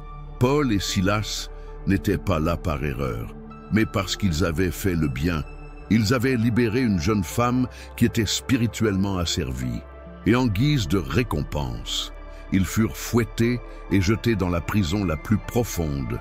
Imaginez le bouleversement émotionnel que représente le fait de servir Dieu fidèlement et de recevoir l'injustice en retour. Imaginez la bataille interne, l'avalanche de pensées qui a dû envahir mon cœur. Est-ce que ça vaut le coup? Dieu veille-t-il? Est-ce qu'il s'en soucie? Mais au milieu de cette aube sombre, quelque chose d'inhabituel s'est produit. Acte 16, 25 dit « Vers le milieu de la nuit, Paul et Silas priaient et chantaient les louanges de Dieu, et les autres prisonniers les écoutaient. » C'est plus que de la foi, c'est une résistance spirituelle. Il s'agit de déclarer la guerre à l'anxiété et à la peur par le culte. C'est chanter quand tout crie le désespoir. Paul et Silas ont compris quelque chose de profond, que même enchaîné, il est possible de garder l'âme libre. L'environnement extérieur peut emprisonner le corps, mais vous seul décidez de ce qui emprisonne votre esprit. Et toi, combien de fois vous êtes-vous retrouvé dans cet endroit d'obscurité intérieure où les pensées semblent ne jamais s'arrêter? Les soucis vous submergent et tout en vous crie au soulagement. Vous pouvez être à la maison, au travail ou même entouré de gens, mais la prison est mentale. C'est invisible, mais oppressant. Vous essayez de vous concentrer, vous essayez de prier, mais votre esprit passe d'une préoccupation à une autre sans vous laisser de répit. Le sentiment d'étouffement émotionnel est réel, même sans une seule larme. Et peut-être, comme Paul et Silas, vous vous demandez « Où est Dieu dans tout cela ?» Mais que se passerait-il si je vous disais que la louange, même en silence, peut être le son qui ouvre des portes invisibles? Et si la clé de votre libération ne résidait pas dans le changement de votre situation, mais dans le changement de votre attitude à son égard? Après que Paul et Silas eurent commencé à chanter, la Bible dit qu'il y eut un tremblement de terre. Mais ce qui est vraiment impressionnant, ce n'est pas le sol qui a tremblé, c'est le fait que toutes les chaînes se sont détachées, pas seulement les leurs. En d'autres termes, ce que vous libérez au milieu de votre douleur peut également affecter ceux qui vous entourent. Louer dans le chaos est une déclaration de guerre contre l'emprisonnement mental. Cela rappelle à votre âme qui est sur le trône, même lorsque vos yeux ne voient aucune issue. Il s'agit d'aligner le cœur avec le ciel, même lorsque la terre semble s'effondrer. Avez-vous déjà essayé d'adorer alors que tout en vous voulait crier? Avez-vous déjà essayé de déclarer qui est Dieu, même lorsque vous ne comprenez pas ce qu'il fait? Cela ne nie pas la douleur. C'est choisir de ne pas se laisser dominer par elle. Louer ne signifie pas ignorer la souffrance, mais regarder au-dessus d'elle. Il s'agit d'abandonner le contrôle. C'est dire « Dieu, même ici, même ainsi, j'ai encore confiance ». Si ce message vous a parlé, écrivez dans les commentaires « Je choisis de louer au milieu de ma prison ». Déclarez cela comme une décision spirituelle, comme un acte de foi contre le chaos mental. Que cette phrase soit une étincelle de lumière dans vos aubes sombres. Beaucoup de gens pensent que la guérison émotionnelle ne survient que lorsque tout change à l'extérieur. Mais peut-être que le premier tremblement de terre que Dieu veut provoquer est en vous. Et la louange, même faible, même chuchotée, peut être le son le plus puissant que vous puissiez émettre aujourd'hui. Le minuit de l'âme est le moment où tout semble perdu, mais c'est aussi le moment où le ciel commence à bouger. Mais presque personne ne se rend compte que le secret de ce changement réside dans quelque chose que la plupart des gens méprisent. Et lorsque vous comprendrez cela, la façon dont vous gérez vos pensées changera complètement. 40 ans, c'était l'époque où le peuple d'Israël tournait en rond, même s'il avait reçu une promesse claire. Imaginez vivre en sachant qu'il existe une terre promise, une vie abondante que Dieu a réservée, mais sans jamais pouvoir l'atteindre. Avoir l'impression de marcher mais de ne pas bouger. Qui prie, jeûne, s'efforce, et pourtant rien ne change vraiment. Il ne s'agit pas d'un manque de foi, mais de la frustration d'être coincé dans un cycle où les mêmes batailles se répètent, les mêmes douleurs réapparaissent, et l'espoir semble vous glisser entre les doigts. Si vous avez l'impression que votre vie est comme ça, comme si quelque chose vous retenait spirituellement, émotionnellement ou même physiquement, ce mot est pour vous. Le désert n'était pas le plan ultime de Dieu pour son peuple. C'était juste une station de transition, mais ce qui devait durer des semaines s'est étalé sur 4 décennies. Et pourquoi? Hébreux 3:8 nous donne une réponse directe. N'endurcissez pas vos cœurs. Le problème n'était pas le temps, les ennemis ou le chemin, c'était le cœur. C'était leur façon de faire face aux épreuves, aux ordres de Dieu et surtout à l'attente. Le désert révèle plus qu'il ne prépare. Cela montre ce qui est caché en nous, l'impatience, le doute, le murmure, le manque de confiance dans les promesses de Dieu. Combien de fois vous surprenez-vous à dire « Rien ne change dans ma vie, j'ai tout fait, peut-être que Dieu m'a oublié ?» Mais que se passe-t-il si le problème ne vient pas des circonstances? Et si c'était la façon dont vous réagissiez à leur égard? Le découragement constant, la colère cachée et le sentiment d'injustice d'avoir dû attendre si longtemps peuvent endurcir votre cœur sans que vous vous en rendiez compte. Et un cœur endurci n'entend pas Dieu clairement. Il n'obéit pas à la légère, ne fait pas confiance à la liberté. Le peuple voyait des miracles chaque jour. La manne tombait du ciel, l'eau coulait du rocher, une nuée les guidait pendant le jour et une colonne de feu la nuit. Malgré cela, ils se sont plaints. Leurs esprits étaient plus attachés à l'Égypte que leurs pieds ne l'étaient au désert. Ils avaient quitté l'esclavage, mais l'esclavage ne les avait pas quittés. Le changement externe ne signifie pas une transformation interne. Et peut-être que vous êtes exactement à ce stade. Vous êtes sorti de situations difficiles, vous avez abandonné de vieilles habitudes, mais vous continuez à porter en vous le poids d'un passé qui vous fait regarder vers l'avenir avec peur et méfiance. Votre désert prend-il plus de temps qu'il ne le devrait à cause de votre posture? N'êtes-vous pas paralysé parce que Dieu vous a oublié, mais parce qu'il attend que vous adoucissiez votre cœur? Parfois, la traversée ne dépend pas de Dieu qui déplace les cieux, mais de notre capacité à cesser de résister à ce qu'il essaie déjà de transformer en nous. Beaucoup de gens disent « Dieu ne l'a pas encore fait », mais ils refusent de pardonner, d'obéir, de faire confiance même lorsqu'ils ne comprennent pas. Le désert n'est pas une punition, c'est un miroir. Et ce miroir doit être affronté avec courage. Si ce mot a touché votre cœur, cliquez sur « J'aime » comme un acte de foi. Et déclare dans les commentaires « Je refuse d'endurcir mon cœur », que ce soit votre livraison aujourd'hui. Un pas vers la terre promise que Dieu a pour votre âme. N'acceptez pas de vivre une vie sans avancement spirituel. N'acceptez pas la prison d'une foi paralysée. Le voyage peut être long, mais la stagnation ne doit pas nécessairement être éternelle. Un temps nouveau vous attend, mais il commence en vous. Le moment où ton cœur décide de faire confiance, même sans voir. Obéir, même sans comprendre. Et l'amour, même au milieu du désert. Mais ce n'est pas tout. Quelque chose d'encore plus puissant est sur le point d'être révélé. Parce qu'il y a une histoire qui montre que même lorsque tout semble définitivement perdu, Dieu peut tourner la page avec un seul mot. Elle se faufila à travers la foule, courbée non seulement par le temps de la souffrance physique, mais aussi par le poids de la honte. 12 ans.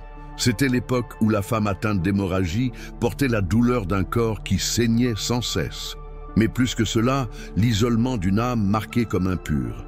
Imaginez vivre avec une maladie qui non seulement vous affaiblit, mais vous empêche de toucher ou d'être touché. Cela vous exclut du culte, de la famille et des relations humaines. Elle n'a pas seulement souffert physiquement, elle avait perdu son identité. Dans la société, elle n'était plus considérée comme une femme, mais comme une malédiction ambulante. Une étiquette vivante d'impureté, d'indignité, de quelque chose qui ne devrait pas être là. Comment puis-je supporter de vivre ainsi, silencieux, invisible, ignoré? Comment continuer à essayer quand le temps vous convainc que vous ne mériterez jamais de guérir? Il y a des douleurs invisibles pour les autres, mais insupportables pour ceux qui les portent. Et la honte est peut-être l'une des plus silencieuses, car elle nous paralyse de l'intérieur, alors que nous maintenons un semblant de normalité à l'extérieur. Avez-vous déjà ressenti cela? L'envie de demander de l'aide, mais l'idée qu'ils vous jugeront vous freine. Le sentiment que vous ne pouvez pas vous exposer, que vous devez tout garder secret, car si quelqu'un découvre votre combat, il pourrait ne plus vous regarder de la même manière. La honte est une prison sans barreaux, mais avec de hauts murs. Et lorsqu'elle se mêle à la foi, elle peut vous faire croire que Dieu ne vous entendra pas tant que vous ne serez pas meilleur. Mais cette femme, cette femme n'attendait aucune invitation, aucune permission.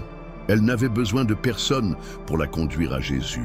Elle a brisé tous les protocoles, surmonté les barrières de la religion, de la société et de sa propre douleur pour, en silence, toucher Jésus.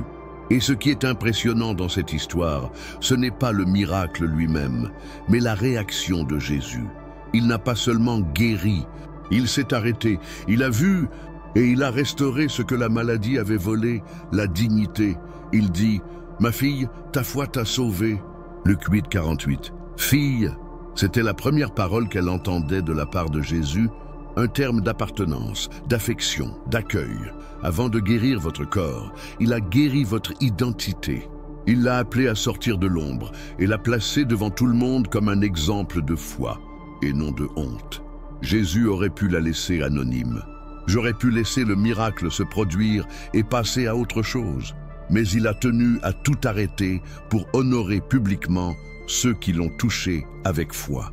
Et si la honte que vous ressentez aujourd'hui était en fait la porte d'entrée vers un contact qui peut tout transformer, se pourrait-il que Jésus vous appelle à faire la même chose, vous libérer de la peur du jugement et vous approcher de lui avec foi?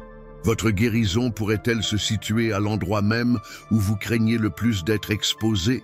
Tu n'as plus besoin de te cacher. Jésus ne vous embarrasse pas. Il vous valorise, vous appelle fille, fils, quelqu'un digne d'attention, d'un miracle et d'un nouveau départ. La femme atteinte d'une perte de sang nous enseigne que la vraie foi n'attend pas les applaudissements. Elle joue tout simplement.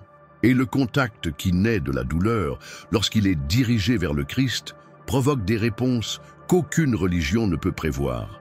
Il voit ce que personne d'autre ne voit, il guérit là où personne d'autre ne peut guérir. Il honore ceux que tout le monde ignore. Si ce message a parlé à votre douleur, commentez maintenant « Jésus, je ne cache plus ma douleur ». Faites de cette phrase un acte de reddition. Une confession que vous êtes prêt à être touché, guéri et restauré dans son intégralité. Vous n'avez plus besoin de marcher en marge de la foi, craignant de ne pas être accepté. Vous pouvez vous rapprocher, même si vous êtes blessé, même sans force, même si tu penses que tu n'en es pas digne. Parce que Jésus n'attend pas la perfection, cela répond à la foi. Et si aujourd'hui vous faites ce pas, si vous tendez la main de votre âme, même en silence, quelque chose de puissant peut se produire. Mais attendez, ce qui se passe ensuite va remettre en question tout ce que vous croyez sur les actions de Dieu, car il y a une histoire dans laquelle même ceux qui voulaient abandonner l'appel ont été poursuivis par la grâce jusqu'à ce qu'ils disent oui. Ils savaient exactement ce qu'ils faisaient. Mais malgré cela, il a choisi de s'enfuir. Jonas n'était pas un homme sans direction, sans appel, sans instruction. C'était un prophète, quelqu'un qui connaissait la voix de Dieu, qui avait déjà une expérience du surnaturel. Mais lorsqu'on lui ordonna de se rendre à Ninive, il décida de faire l'autre chemin. Ce n'était pas par distraction, c'était par peur, par indignation, en raison d'un conflit interne. Il voulait disparaître, effacer le nom, la mission, le but, et il n'y a personne qui n'ait jamais ressenti cela. Il y a des jours où la pression sur l'âme est si intense que fuir semble plus facile que de se battre. Disparaître semble plus viable que perdurer. Garder le silence semble plus supportable que de continuer à essayer d'expliquer. Mais qu'est-ce qui pousse quelqu'un qui connaît Dieu à vouloir tout abandonner? Peut-être que la réponse réside dans la douleur silencieuse, qui n'est pas toujours verbalisée. Jonas ne s'est pas enfui parce qu'il doutait de la puissance de Dieu, il s'est enfui parce qu'il doutait de son propre cœur. Il ne voulait pas voir la miséricorde de Dieu atteindre ceux qui, à ses yeux, ne la méritaient pas. Il ne voulait pas être l'instrument d'un pardon que sa propre fierté ne comprenait pas. Il ne voulait pas être au centre d'une mission qui le mettait au défi de l'intérieur. Dans ce cas, fuir était bien plus qu'une simple évasion physique. Il s'agissait d'une tentative de faire taire une confrontation interne. Il s'agissait de vouloir ignorer l'inconfort d'une mission qui nous oblige à faire face à nos propres blessures. Et toi, avez-vous déjà pensé à disparaître? Avez-vous déjà souhaité que tout s'arrête, même si ce n'est que pour un instant, pour que vous puissiez respirer? Vous êtes-vous déjà retrouvé à souhaiter disparaître, non pas parce que vous détestez le monde, mais parce que vous avez l'impression de ne plus pouvoir vous y intégrer? Lorsque la douleur émotionnelle s'intensifie à ce point, les promesses semblent lointaines et même la voix de Dieu semble être un fardeau. Jonas en fuite monta sur un navire. Il s'est allongé, il a dormi. Au milieu d'une tempête, c'était comme s'il disait « Laissez-moi ici, n'essayez pas de me sauver, je ne veux plus me battre ».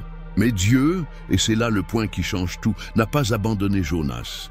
L'évasion n'a pas annulé l'appel. L'erreur n'a pas détruit la promesse. Les fonds marins n'ont pas annulé le plan. Même dans le ventre d'un poisson, la grâce l'atteignit. Là, sans masque, sans échappatoire, sans plus aucun contrôle, Jonas priait. La prière ne venait pas du temple, cela venait des profondeurs. Cela n'a pas été fait parmi les éloges. Cela s'est fait entre la nausée, l'obscurité et l'odeur de la mort. Et Dieu entendit. Jonas 1:2 dit « Lève-toi, va à Ninive, la grande ville ». Cette parole a été prononcée avant la fuite. Mais le plus impressionnant est que cela a également été répété après la restauration. Dieu n'a pas changé le plan. Il a rétabli le messager. Se pourrait-il que Dieu ne fasse pas la même chose avec vous? Se pourrait-il qu'il vous rappelle à ce que vous avez essayé d'abandonner? Est-ce que fuir est simplement la façon dont vous avez reconnu que, même dans l'endroit le plus sombre, vous êtes toujours la cible de la grâce? Parce qu'il y a quelque chose que peu de gens comprennent. Abandonner n'est pas la fin quand Dieu est l'auteur de votre histoire. Quand il écrit le scénario, même les détours deviennent le chemin. Même les erreurs deviennent des leçons. Même le silence devient une voix prophétique. Si ce mot vous a trouvé à un moment où tout en vous pensait à disparaître, écrivez dans les commentaires « Seigneur, je reviendrai ». Pas comme quelqu'un qui est parfait, mais comme quelqu'un qui a compris qu'il n'est plus possible d'échapper à la grâce. Cette phrase, cette confession peut être le premier pas vers ce que Dieu a déjà préparé.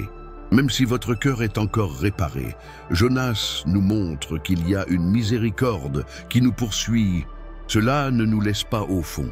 Cela nous ramène au centre de la volonté, même lorsque nous essayons de nous cacher aux confins du monde. Et lorsque vous serez prêt à dire oui à nouveau, même lorsque vous avez peur, même lorsque vous êtes blessé, même lorsque vous tremblez, le ciel tout entier bougera pour vous repositionner. Et voici la partie la plus impressionnante de cette histoire. Il y a un voyage en arrière qui transforme même le désordre en témoignage. Et dans le prochain bloc, nous nous plongerons dans une histoire dans laquelle la chute est devenue le début d'une réunion avec l'amour du Père. Le poids de ce moment était presque insupportable. Le ciel sombre, les oliviers silencieux, les disciples endormis, et Jésus seul. Ce n'était pas de la solitude due à l'absence de personne, c'était la solitude de l'âme, une douleur profonde qui ne pouvait être exprimée par des mots, seulement par des larmes.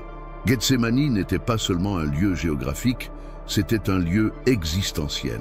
C'est l'espace où Jésus, le Fils de Dieu, a ressenti dans la chair ce que beaucoup d'entre nous ressentent quotidiennement. L'angoisse de porter un fardeau qui semble plus grand que nos forces. Là, dans ce jardin, il a montré le côté le plus humain de sa mission. « Père, si tu voulais éloigner de moi cette coupe, toutefois, que ma volonté ne se fasse pas, mais la tienne. » Luc 22, 42. Qui n'est jamais allé jusqu'à ce point? Quand tout semble hors de contrôle, quand vous priez mais que la situation ne change pas, quand tu pleures mais que la douleur persiste, quand la peur de continuer est presque aussi forte que la culpabilité de vouloir arrêter. Jésus a transpiré du sang. Ce n'est pas une métaphore, c'est de la science. Il s'agit d'une véritable maladie causée par un stress extrême. C'est ce qu'il ressentait, en détresse jusqu'à la limite du corps. Mais il ne s'est pas enfui, il a prié, il s'est rendu, il avait confiance. C'est l'un des messages les plus difficiles et les plus libérateurs de l'Évangile. Dieu n'enlèvera pas toujours la coupe, mais il nous donnera toujours la force de l'affronter. Parfois, vous n'avez pas besoin d'un miracle pour vous sortir du combat. Vous avez besoin de la présence pour vous soutenir à l'intérieur. La prière de Jésus nous enseigne ceci. Le véritable miracle n'était pas que la croix ait disparu, mais qu'il soit resté ferme même face à elle. Et c'est peut-être ce que Dieu vous dit aujourd'hui. Je vois ce que tu traverses. Et même si tout échappe à ton contrôle, je garde le contrôle de tout. Parce que même si vous avez l'impression de vous effondrer à l'intérieur, il maintient votre structure spirituelle ensemble. Alors que vous avez l'impression de ne plus pouvoir vous battre, il vous fortifie avec une force qui ne vient pas de vous. Et ne vous y trompez pas. Le fait que Jésus ait pleuré n'a pas annulé sa foi. Ce n'est pas parce que vous vous sentez faible que votre foi est en danger. Mais que se passerait-il si je vous disais que ce qu'on vous a appris sur la force est incomplet?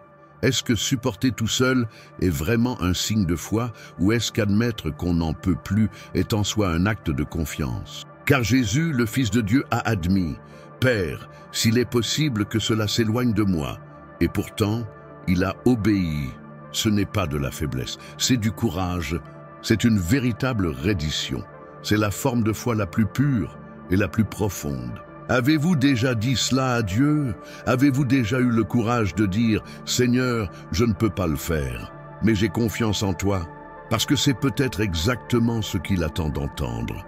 Parfois, la lutte spirituelle la plus intense est celle contre le sentiment d'impuissance. Lorsque tout échappe à votre contrôle, vous devez décider où vous situez, dans l'anxiété ou dans la promesse, dans la peur ou dans l'espoir. Si vous vivez un Gethsémani intérieur, écrivez dans les commentaires « Dieu, j'ai confiance en toi », même sans comprendre. Cette phrase est plus qu'une confession, c'est une reddition. Une reddition, un acte de foi au milieu de la nuit noire. Croyez-moi, cela peut faire bouger les cieux en votre faveur. Parce que Jésus a remporté la plus grande bataille, non pas sur le calvaire, mais dans le jardin. C'est là qu'il a décidé d'obéir, même en larmes. Et quand vous décidez de faire confiance, même si vous tremblez, quelque chose change. Pas à l'extérieur, mais à l'intérieur de vous. Si ce mot vous a parlé, cliquez sur « J'aime » comme un acte de foi. Votre clic peut être un cri silencieux disant « Seigneur, je suis toujours là, même si tout semble s'effondrer ». Cette petite action a du pouvoir. Cela peut atteindre quelqu'un qui vit la même guerre silencieuse que vous. Et cette vidéo pourrait être une réponse pour ceux qui ne peuvent plus verbaliser leur douleur. Et voici quelque chose que peu de gens réalisent à propos de Gethsémani.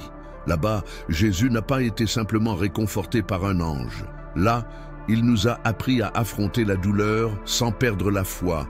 Et ce qui suit est l'histoire de quelqu'un qui a ri de la promesse, pensant qu'il était trop tard. Elle ne savait pas que Dieu ne faisait que commencer.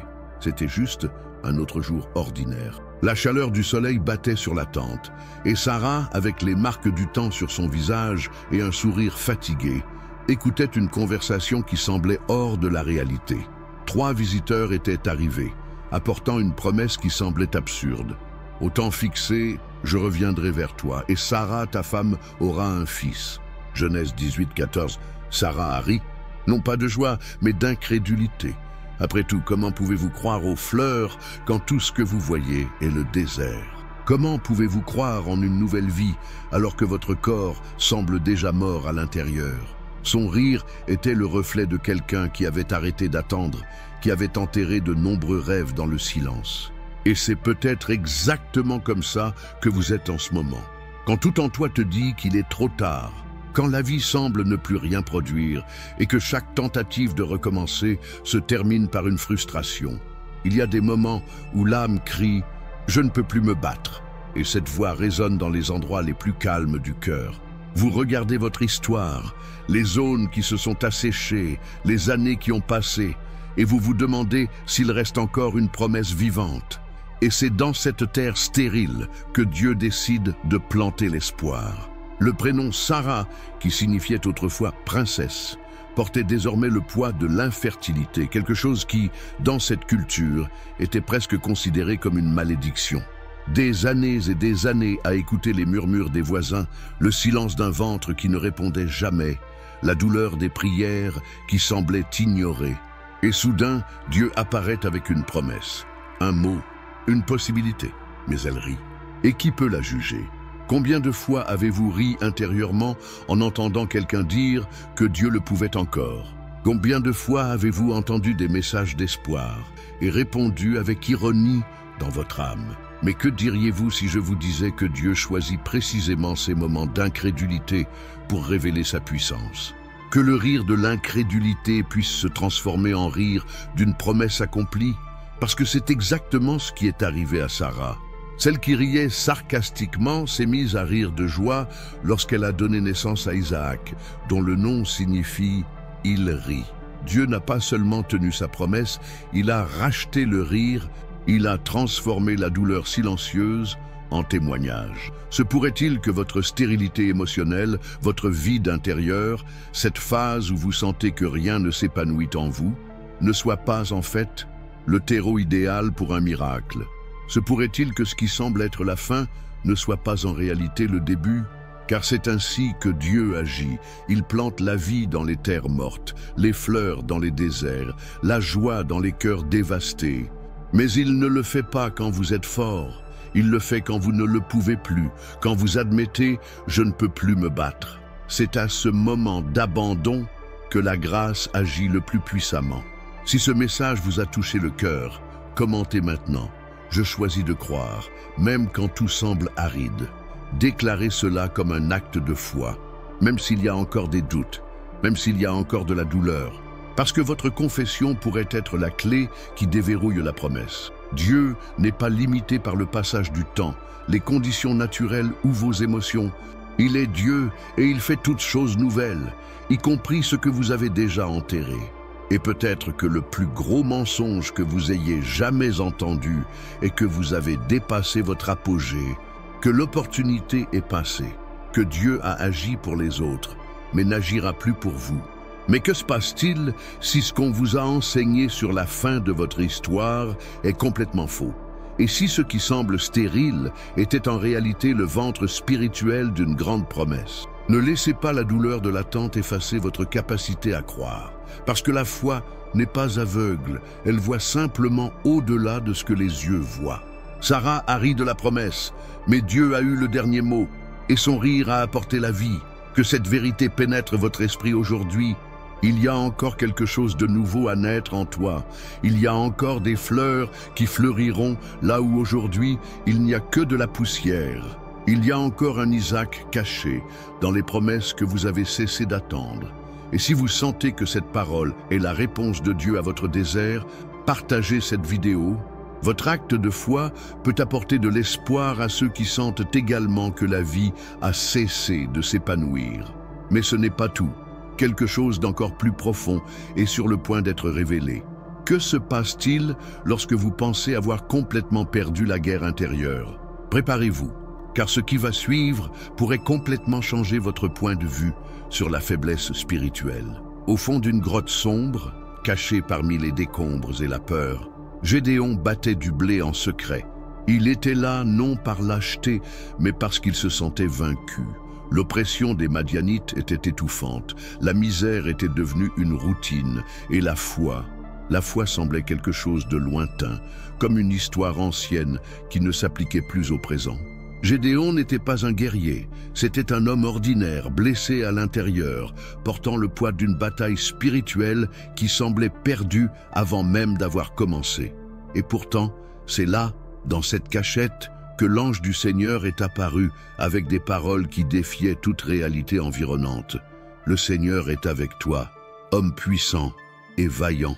Juge 6:12. Le discours divin ressemblait à un sarcasme cruel. Brave, il pouvait à peine protéger sa propre nourriture, il ne se considérait pas comme un élu, et encore moins comme quelqu'un capable de gagner des guerres spirituelles. Et peut-être que vous non plus.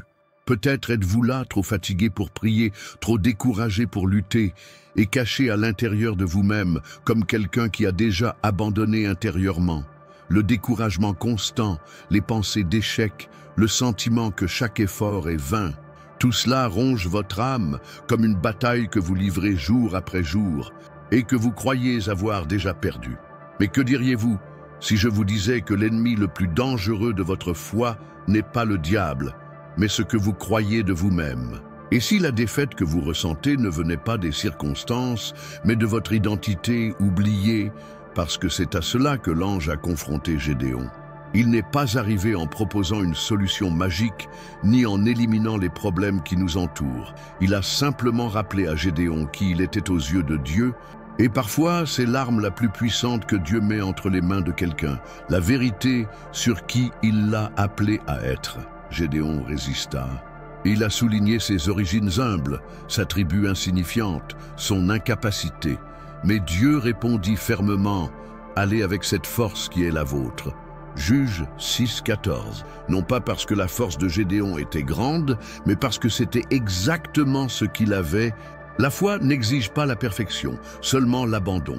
La puissance de Dieu ne se manifeste pas chez ceux qui sont prêts, mais chez ceux qui sont disposés. Et c'est précisément lorsque vous sentez que vous avez perdu la bataille spirituelle que Dieu décide de commencer une nouvelle histoire. Se pourrait-il que votre sentiment d'échec spirituel soit en réalité un appel urgent à vous rappeler qui vous a envoyé? Cette angoisse que vous ressentez pourrait-elle être un signe que Dieu n'a pas encore renoncé à vous élever? Car s'il a trouvé Gédéon caché, il peut aussi vous trouver. Même si vous avez cessé de vous considérer comme fort, Dieu voit toujours le guerrier en vous. Si ce message a parlé à votre esprit, commentez maintenant « Je suis courageux en Dieu ». Même si votre voix tremble, écrivez ceci avec foi, parce que déclarer votre identité spirituelle est la première étape pour vaincre la peur qui vous a caché pendant si longtemps. Et plus encore, si ce mot brûle dans votre cœur, ne le gardez pas pour vous. Partagez. Il y en a d'autres qui se cachent, comme vous, attendant que quelqu'un les rappelle à la guerre sainte de la foi. Et n'oubliez pas d'aimer cette vidéo comme un acte de foi. Votre clic peut être un signe spirituel que vous refusez de rester vaincu. Cela peut être le point de départ d'un temps nouveau, d'un nouveau souffle, d'une nouvelle armure en Dieu. Mais attendez, ce qui se passe ensuite va remettre en question tout ce que vous croyez à propos du cri de l'âme. Parce que lorsque tout en vous crie à l'aide, le ciel répond avec miséricorde Ce qui vient ensuite pourrait bien être le moment le plus profond de rencontre avec la compassion divine. Imaginez le bruit de la foule. Des gens marchent d'un côté à l'autre, des voix mêlées, des pas précipités, de l'attente. Au milieu de cette confusion, un homme invisible pour la plupart des gens était assis au bord de la route. Aveugle, sale, rejeté, Bartimée n'avait aucune beauté, aucun nom important, aucun prestige. Il n'y avait qu'une chose, un cri déchiré et désespéré, venant de l'intérieur d'une âme qui ne pouvait plus supporter d'attendre une aide qui n'arrivait jamais. Un appel qui a explosé au milieu du bruit du monde. « Jésus, fils de David, aie pitié de moi. » Marc 10, 47. Cette phrase n'était pas seulement une prière, c'était un appel à l'aide. C'était le dernier recours de quelqu'un qui avait été ignoré pendant trop longtemps. Bartimée représente tous ceux qui ont été réduits au silence, oubliés, poussés à la marge. Peut-être êtes-vous exactement comme ça en ce moment. Le monde continue de tourner, les gens passent, la vie continue, et vous êtes là, à l'intérieur, à crier, mais sans réponse. Quand tout en vous crie à l'aide, il n'y a pas de jolis mots, seulement la vérité. Et la vérité la plus puissante est que Jésus entend le cri de l'âme. Avez-vous déjà pensé que Dieu peut vous répondre avant même que vous ayez terminé votre phrase? Qu'il n'ignore pas le cri qui vient d'un cœur brisé? Parce que c'est exactement ce qui s'est passé. Alors que certains disaient à Bartimée de se taire, Jésus s'arrêta. Oui, le Dieu qui a créé l'univers entier s'est arrêté à cause d'un cri. Ce qui semblait petit aux autres était trop grand pour passer inaperçu à ses yeux. Ce moment change tout. Bartimée n'a pas seulement retrouvé la vue physique, il a été restauré intérieurement.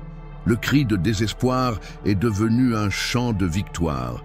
Mais attention, la guérison est venue après le cri. C'est lorsqu'il a exprimé sa douleur à haute voix, avec foi, que le miracle s'est produit.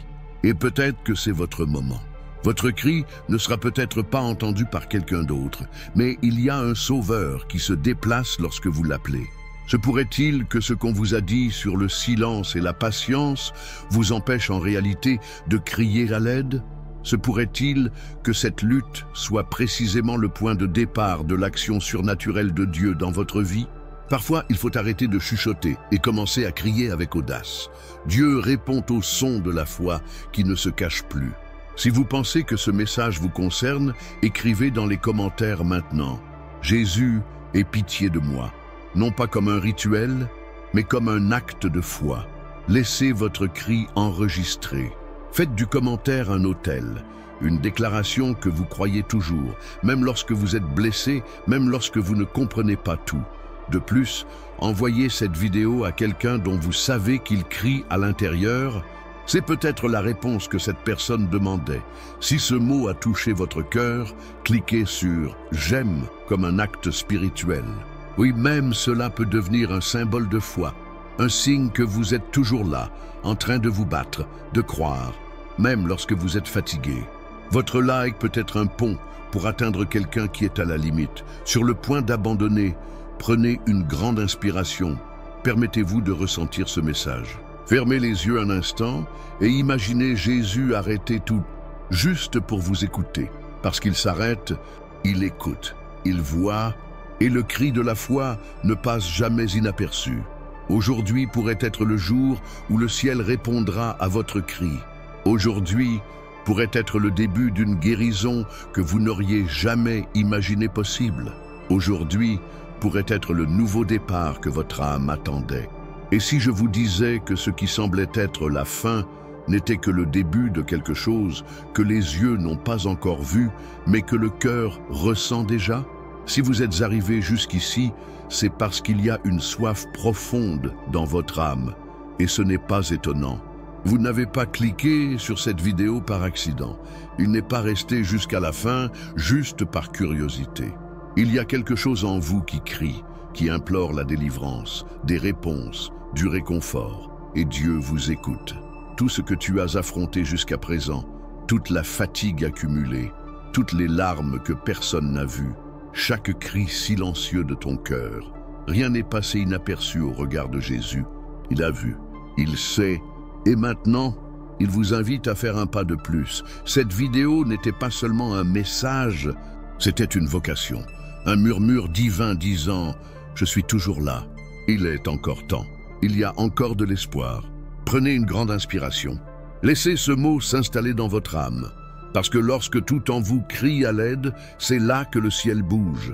Quand il semble que vous ayez atteint la fin de la ligne, c'est à ce moment-là que Dieu commence quelque chose de nouveau.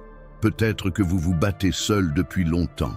Mais maintenant, il est temps de libérer ce poids, d'ouvrir votre cœur et de laisser le Saint-Esprit envahir votre histoire avec paix, guérison et conseil. Et si vous sentez que vous avez besoin de quelque chose de plus fort que des mots, alors priez avec moi maintenant. Ne répétez pas simplement des phrases, laissez chaque mot sortir comme un véritable cri, comme un appel à l'aide de votre âme. Jésus, je sais que tu m'as entendu. Je n'ai plus besoin de faire comme si tout allait bien. Je reconnais que je ne peux plus me battre avec mes propres forces. Je suis fatigué, je suis blessé et parfois je ne sais même plus quoi ressentir. Mais aujourd'hui, je choisis de crier. Aujourd'hui, je m'ouvre, je me rends, je me jette. Parce que même si personne d'autre ne voit ce que je vis à l'intérieur, le Seigneur le voit. Alors viens, Jésus. Venez avec votre miséricorde, avec votre restauration, avec votre présence qui guérit, libère et transforme. Cela touche mon esprit, mes pensées, mon âme blessée. Aide-moi à voir que ma fin n'est pas arrivée, qu'il y a une vie au-delà de la douleur, qu'il y a un but au milieu de ma confusion. Je ne veux plus seulement survivre, je veux vivre avec toi, Jésus. Élève-moi de cette vallée, fais-moi entendre ta voix au milieu du chaos. Et montre-moi qu'il y a encore un chemin préparé par toi, au nom de Jésus. Amen. Si vous êtes arrivé jusqu'ici, c'est parce que Dieu travaille dans votre vie. Ce n'était pas seulement une vidéo, c'était une réunion, et ce n'est pas encore fini. Pourquoi ? Ce que vous découvrirez dans la vidéo qui apparaît maintenant à l'écran peut changer encore plus votre vie. Ne partez pas sans regarder. Ce qui vient ensuite pourrait être ce qui manque à votre libération complète. La réponse que vous attendez avec impatience est peut-être à portée de clic. Cette séquence est la continuation de ce que Dieu a maintenant commencé, et il veut terminer ce qu'il a commencé. Commentez maintenant. J'ai réussi à atteindre la fin. Veuillez indiquer dans les commentaires que vous êtes resté jusqu'ici, pas seulement comme un geste d'engagement, mais comme un saut spirituel, comme quelqu'un qui a affronté la douleur, s'est levé et a décidé de ne pas abandonner. Écrivez ceci et marquez ce moment dans l'éternité.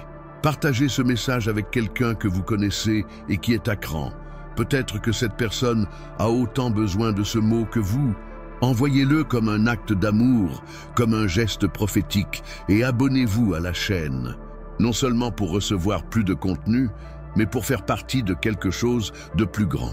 Lorsque vous vous inscrivez, vous dites « Je veux marcher avec Dieu, jour après jour, en recevant une direction, du réconfort, de la force. » Et si cette vidéo vous est parvenue de quelque manière que ce soit, c'est sa façon de rendre l'appareil, de dire « Seigneur, continue de me parler. Invoque-moi et je te répondrai. Je t'annoncerai de grandes choses, des choses cachées que tu ne connais pas. » Jérémie 33, 3. Dieu a entendu ton cri, mais ce qu'il est sur le point de vous montrer va au-delà de ce que vous pouvez imaginer. Alors cliquez maintenant sur la vidéo à côté. Ne remettez pas à plus tard, parce que la réponse que vous cherchez pourrait être dans la minute qui suit.